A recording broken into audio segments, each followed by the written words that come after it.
সাইয়েদনা ইব্রাহিম ওনার ছেলে ইসমাইলরে দেখতে গেলেন। অনেক দিন পরে দেখতে গেলেন। ওই দিন বাড়িতে সাইয়েদনা ইসমাইল বাড়িতে নাই, বনে গিয়েছে শিকার করার জন্য। বাড়িতে সাইয়েদনা ইসমাইলের বিবি সাইয়েদনা ইব্রাহিম ঘরের দরজার বাইরে থেকে সালাম দিয়ে বললেন, আসসালামু আলাইকুম। ভেতর থেকে কর্কশ গলায় একটা মেয়ে সালামের উত্তর দিয়ে বলল, ওয়া আলাইকাস সালাম। গলার মধ্যে কোনো মায়া নাই, মহব্বত নাই। জিজ্ঞেস করলো সাইয়েদনা ইব্রাহিম, মা কেমন আছো? মেয়েটা কয়, বেশি সুবিধার না। তোমাদের খাওয়া দাওয়া কেমন চলে? ভালো না। তোমার জামাই কই? বনে গেছে। এবার মেয়েটা বলতেছে, আমনে কেডা? সাইয়েদনা ইব্রাহিম বলে, আমি কে চিনবা না? ইদা জাআ যাওজুকা মিনাল গাবা, স্বামী যখন বন থেকে ফিরবে তোমার স্বামীর একটা সালাম দিবা আর বলবা ঘরের দরজার চৌকাঠটা যেন তোমার স্বামী পাল্টে দেয়। এই কথা বলে ইব্রাহিম চলে গেলেন। বুখারীর বর্ণনা। ইসমাইল আসার পরে বিবি বলতে আরম্ভ করছে, দুপুরবেলা একটা বুড়া আইছিল। বুড়া সাইয়েদনা ইসমাইল বলে, কোন বুড়া আসছে? কি বলছে? বিবি বলে, আপনারে সালাম বলছে। ওয়া আলাইকুমুস সালাম। আর কি বলেছে? আর বলছে ঘরের দরজার চৌকাঠ যেন আপনি পাল্টে ফেলেন। এই কথা বলার পরে সাইয়েদনা ইসমাইল চিৎকার দিয়ে বলে, ও কি করলি তুই? নিজের কপাল পুড়লি, নিজের কপালে নিজে কুড়াল মারলি। ডেকে বললে, এটা বুড়া না, এটা তোর শ্বশুর। এইটা আমার বাবা ইব্রাহিম খলিল। আমার বাবা যা বলেছে এর মানে হলো তোরে যেন আমি তালাক দেই। আই ডিভোর্সড ইউ, তোরে তালাক দিয়ে দিলাম। বাবার খুশির জন্য তালাক দিয়ে দিস। আপনার আব্বাও যদি আপনার বউরে এমনি তালাক দিয়ে ফেলতে বলে, দিবেন নাকি? আবার দিয়েন না, মুসিবত আছে। আপনার বাবাও বাবা, সাইয়েদনা ইসমাইলের বাবা, ইব্রাহিমও বাবা। সাইয়েদনা ইব্রাহিম মন গড়া কথা বলতেন না, আকাশ থেকে ওহী আসলে বলতেন। তালাক দিয়ে দিলেন বিবিকে। নতুন সংসার শুরু হলো। আরেকটা বংশীয় নেককার মেয়েকে বিয়ে করলেন।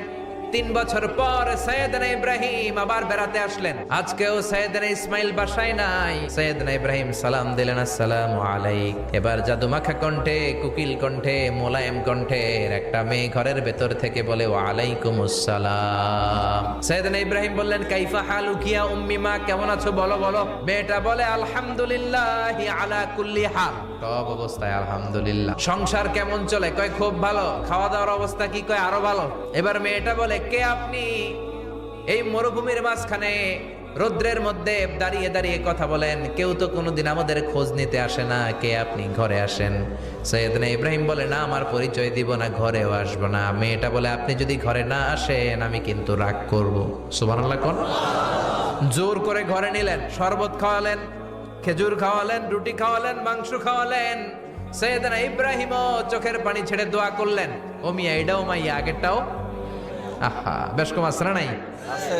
সাইয়েদনা ইব্রাহিম মাথায় হাত বুলিয়ে দিয়ে দোয়া করলেন আর বললেন, ইদা জাআ যাওজুকা মিনাল গাবা, তোমার স্বামী যখন বন থেকে ফিরে আসবে, ফাকরাই আলাইহিস সালাম, তোমার স্বামীর একটা সালাম দিবা।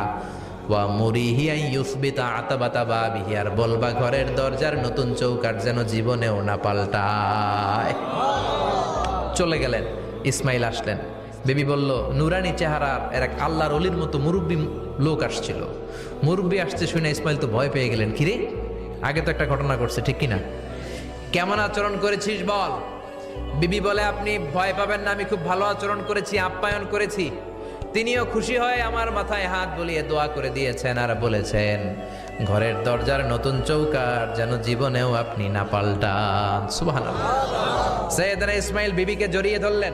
যেই মুরব্বী লোকটা এসেছিল সাধারণ কোনো মানুষ নয়, তোমার শ্বশুর আমার বাবা ইব্রাহিম খলিল। আমার বাবা যেই কথা বলে গিয়েছেন, যে ইঙ্গিত দিয়েছেন, এটা তো গ্রিন সিগন্যাল। আমার বাবা বলেছেন, তোমার যেন কোনোদিন তালাক না দেই, তোমার যেন ছেড়ে না দেই। এই যে তোমার হাতটা দুনিয়ার বুকে ধরলাম, জান্নাতে যেন তোমার হাত ধরে এই দুজনে জান্নাতে ঢুকে যা।